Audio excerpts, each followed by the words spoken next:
1380. Pregame will be at 6:45, and we will go on time there. So the women's games run on alternate days. The women's tournament starts on Wednesday night. The ladies, of course, with a win today over Park University and William Wood's victory over Columbia, finished in a three-way tie for the regular season championship, for the regular season title. So they get a share of that regular season title. Unfortunately, due to the tie breaks, we think they're going to be the 3 seed in the tournament, which is unfortunate. So they would end up being the 3 seed, and unfortunately for the Lady Bearcats, they would host a game on Wednesday, but then Friday's game, the second round game, it would seem that it would pit William Woods. Columbia will still win the title outright, but William Woods would be the number 2 seed as of now. And the Bearcats, if they win Wednesday, would play Friday night at William Woods. We can tell you that we will bring you the game, the Bearcats game, the Lady Bearcats opening AMC tournament game on Wednesday, right here on Team 1380, starting at 6:45. That tip-off will be at 7. Men's opening round AMC game will be on Thursday at 6:45 for a pregame 7 o'clock tip-off here on Team 1380. Beyond that, we'll let you know. But if the men were to win today and get the number 1 seed, if they were to play the full allotment of games they would play next Thursday at 7 o'clock, next Saturday at 4 o'clock, and then the following Tuesday, if they were to make it to the championship, conference tournament championship game, they play that at 7 o'clock next Tuesday, and it would all be right here at the Public Life. It's real important for them to win this game here tonight and take care of business. I'm not exactly sure if they were to lose to, well, I knew if they would lose to Park again, Park would finish with a better conference record, 13-1, the Bearcats 12-2. That would give them the 2 seed. So again, important for the Bearcats to win it here today and take care of business. So yes, that is the number 1 seed. I should say there's nothing to be sold. This is for the regular season championship and number 1 seed going into the conference tournament championship. We'll tell you about the Lady Bearcats earlier today, and it was not an easy one against the Pirates of Park University. An 81-75 victory for McKendree, for the McKendree women's squad. They finish up again, just a great performance in the conference play. Park came in at 5-24 overall, but McKendree at 25-5. And what a great, just a great start for them. A great season for them. They finished the year at, again, just only losing twice, once to William Woods, and once at Columbia. Those are the only 2 losses they had, so they finished the season, up their 16 games at 14-2 overall. So very impressive season for the Lady Bearcats, and I believe that is a high water mark for them to tie a mark of 25 wins during the season. So congratulations to the Lady Bearcats, and again, just Coach Ringhausen and her staff and all the girls did a wonderful job. McKendree in that game was led by Ashley Agee, the junior, at 21 points, 7 of 12 from the field. Katie Fullerton, the junior, added 18. Senior Kaylee Klingelhafer had 6, 9, and 7 from Leanne Ross. Those are the only 6 of Bearcat players that scored. They held off Park, and Park, really, they had Park down by about 15 in the second half, and Park with a furious running, and so went up by 4 late with about 3 minutes to play, went up by 4 in the second half, or late in the second half, and the Bearcats were able to make a nice little run and finish the job. They win at 81-75 and garner a share of the American Midwest Conference regular season title. So congratulations to them. And again, if we can get any kind of clarity on what their seeding will be right now, from what we've heard, the 3-way tie, the tiebreakers, that McKendree is on the wrong side of those tiebreakers. They would be the 3 seed, the Lady Bearcats would, but would still host a game next Wednesday, and you can hear it here on Team 1380. We'll bring you all those games, as well as the tournament conference, not only the conference tournament home games, but also bring you some of the playoff games. Let's take a 2-minute timeout. When we come back, look at the stats of the first half right after this. 31-28, McKendree leads it versus Bearcats basketball on Team 1380. 2 minutes, 2 minutes.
we come back, we'll be here for the start of the second half.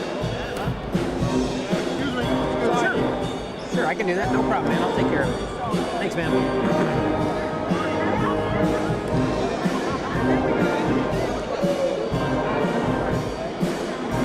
Hey, Kleiner, can I hear the... I can't hear the station. Thank you. You got it, man. There is your 50-50 ticket. Big drawing, big money today. White ticket, 298-180. 298-180. I know, go away.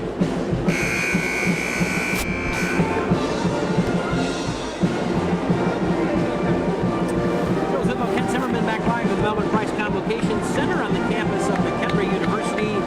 We are getting set to start the second half, 31-28. Bearcats men's squad leading the Pirates of Park University. Quickly run down the scoring summary for you.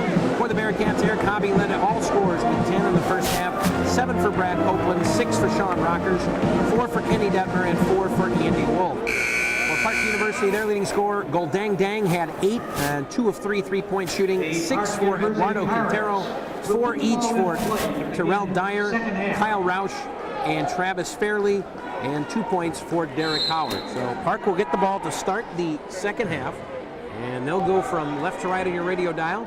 McKendree will go right to left on your radio dial, which is Team 1380, and of course on the World Wide Web. There is no dial. It is www.team1380.net. We appreciate you listening. Dang now in the half-court set, downside of the basket. Hairston trying to cut in right side. Hobby got a piece of it and blocked the shot, and the rebound to Detmer.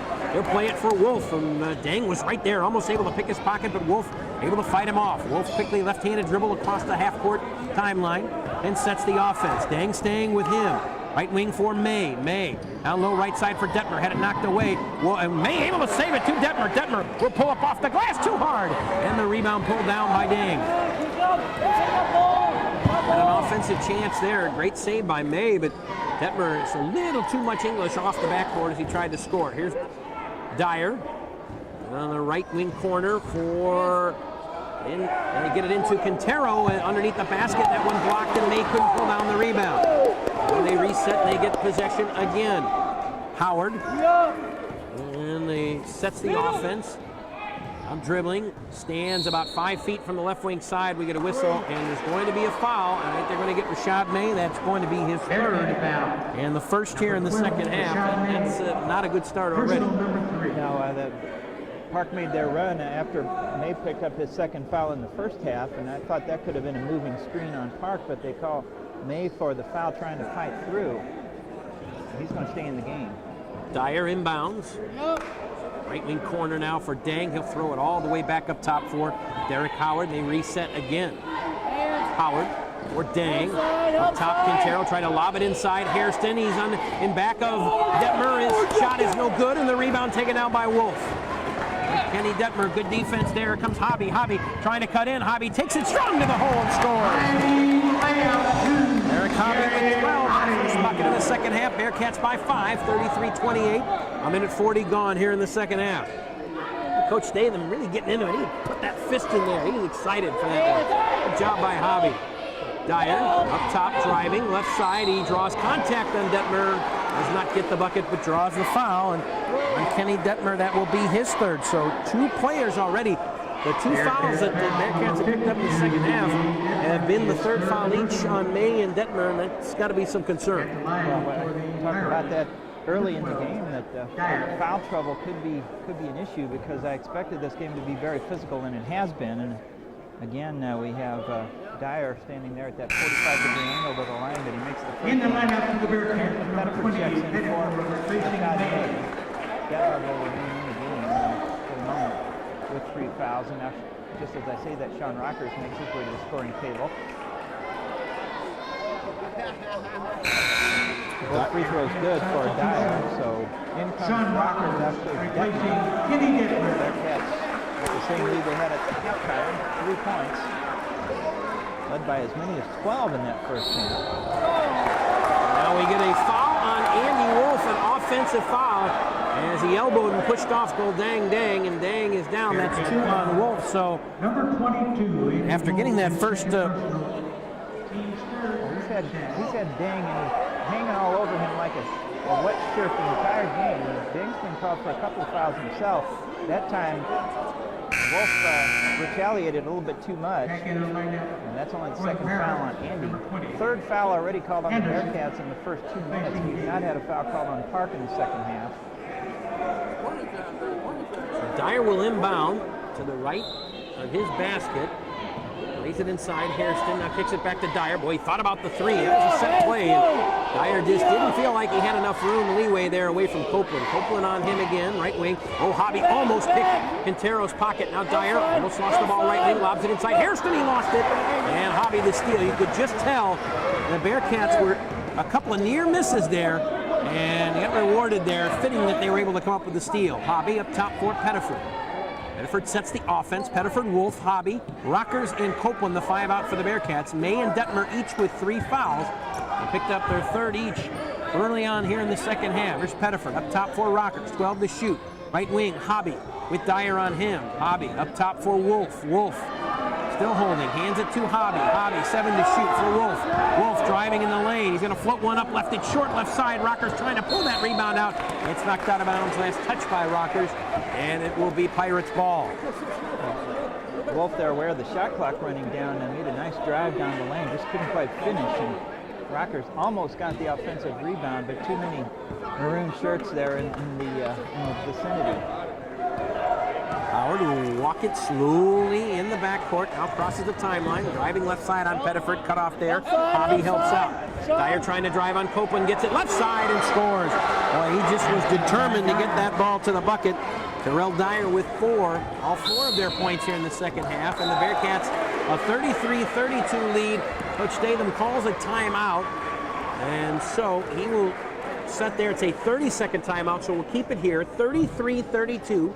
Bearcats a 1-point lead. They have possession. And early on, again, you said physical game, fouls could be a concern. You said that before the game. We see it's a concern for the Bearcats here early on with May and Detmer picking up those 4 fouls. And I tell you, Parks players are really good at getting away with a push-off when they're dribbling. They've been able to use that free arm to get themselves an advantage over the McKendree defender on every occasion and drive into the basket for a shot. So we're looking at updated stats. Bearcats shooting now 38.5% for the game. Park at 40, so pretty even there. McKendree with a +2 advantage on the boards, and both teams with 10 turnovers. So the stats, like the score, are pretty much dead even between these 2 teams. No question about that. Bearcats in the half-court set. Wolff driving, hands it left side. Rockers puts it up. He had it blocked, and we get a foul. Well, Justin Hairston thought he had all ball, but he got a piece of the arm, piece of the hand of Rockers as he took it inside, draws the foul. Sean Rockers will go to the line. Justin Hairston, his 2nd and the team's 1st here in the second half. Rockers really muscled that one up, and that's something he's very good at doing. Sean has struggled at the line this season, 54%, but he makes the first one. He's only a sophomore. He's played a lot as a freshman, played a lot this year off the bench, had numerous 20-plus point games off the bench this year for the Bearcats. And with Detmer on the bench in foul trouble, Rockers having a solid effort today. 6 points, 5 rebounds in the first half, and a couple big free throws there for Sean Rockers. And he looked good shooting those free throws, too. They were real nice form. It was perfect. And usually sometimes Sean gets the iron if he's going to get one or he's too hard off it. Those were perfect touch there. Bearcats by 3. Alterique Anderson, left of the key, up there by Wolff. Up top, down, now they go down low to Quintero, trying to spin on Hobby, swatted away. It's blocked by Pettiford, and then getting the rebound, Wolff, and he's fouled as Alterique Anderson came in there and hammered him, and I think Anderson got the worst of it as Wolff was pulling down that rebound.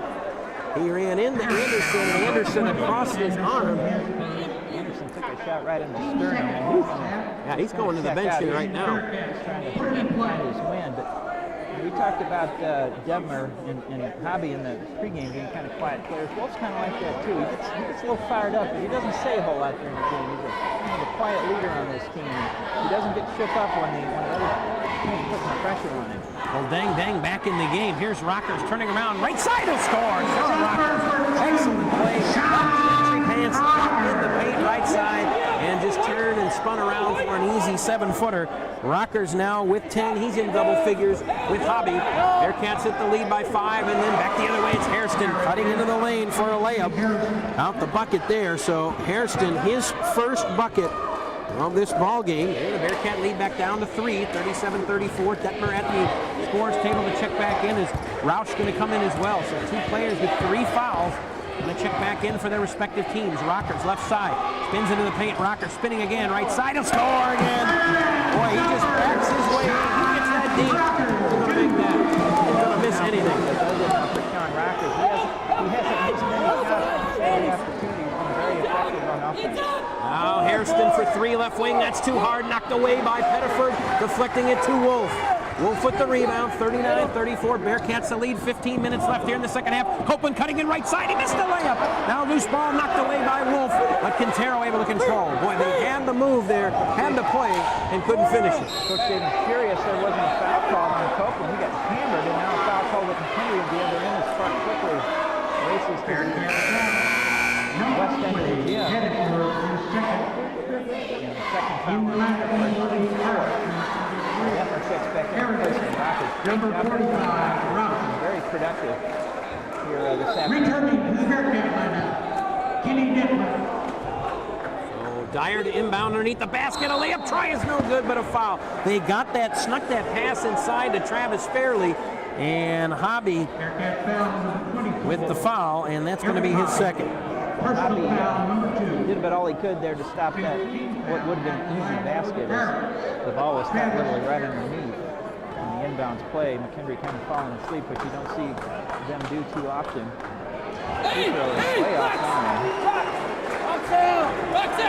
For Travis Fairley, who on the season shooting 47% from the charity stripe. Second one for Fairley is too hard as well. Well, he put up he put a foundation up in 2 shots there. That wasn't pretty. I think about fouling him again if he gets him underneath. I would agree there. You know, Dyer again, he doesn't have the greatest form, but he gets the job a little more effective. Here's Wolff cutting left side, a little 12-footer's no good.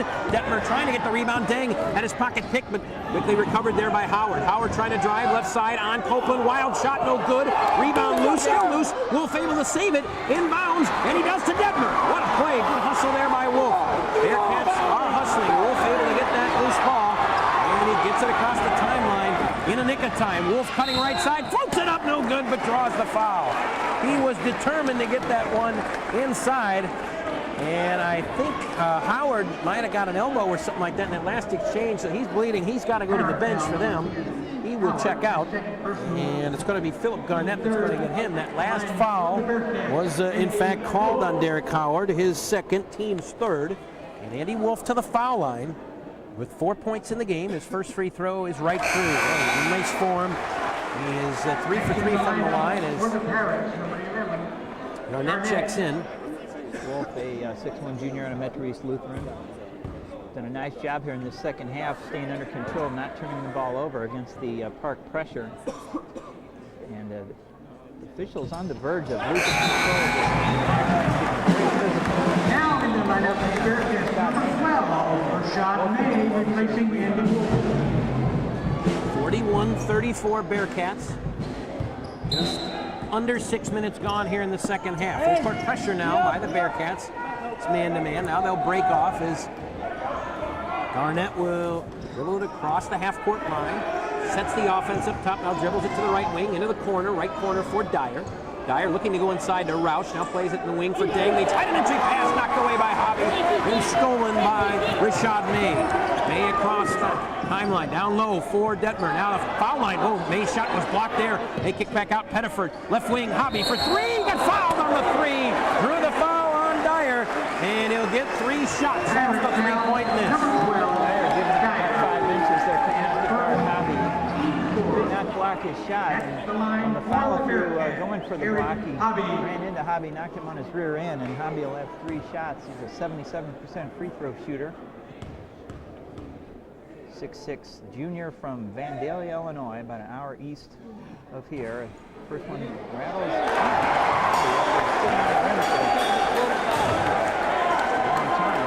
Wolff will check back in just a moment. 13:43 to go. McKendree slowly expanding their lead, now up to 8 points. And they've had to work hard for every one of those.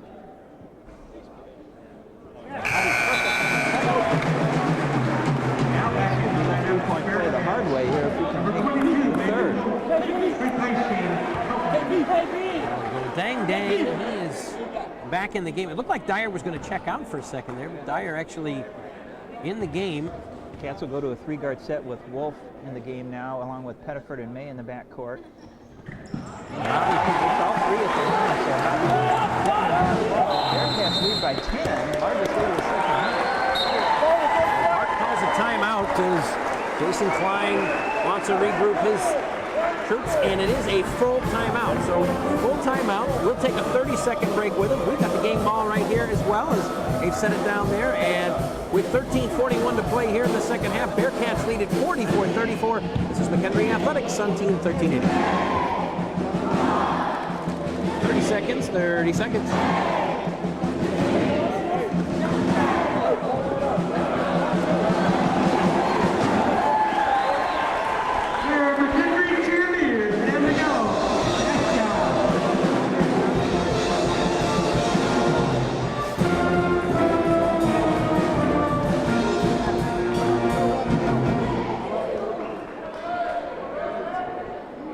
Got it.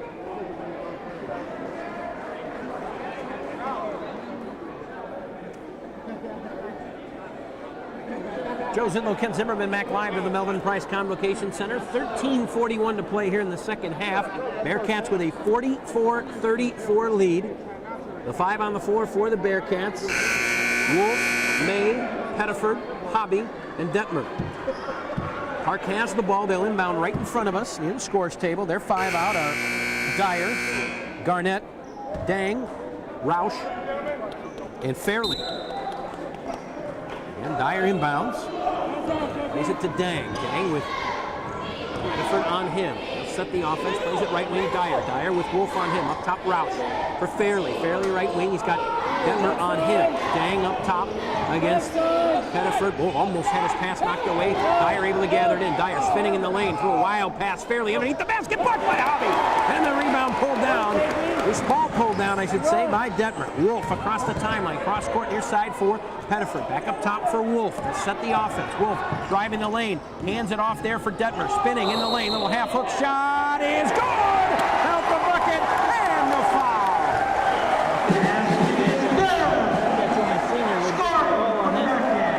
Shot is fouled on the shot for a 3-point play. Free throw. 68% free throw. Pretty good at the line for a big guy. Philip Garnett the foul, his first and the team's 5th. Bearcats have matched their largest lead of the game at a dozen.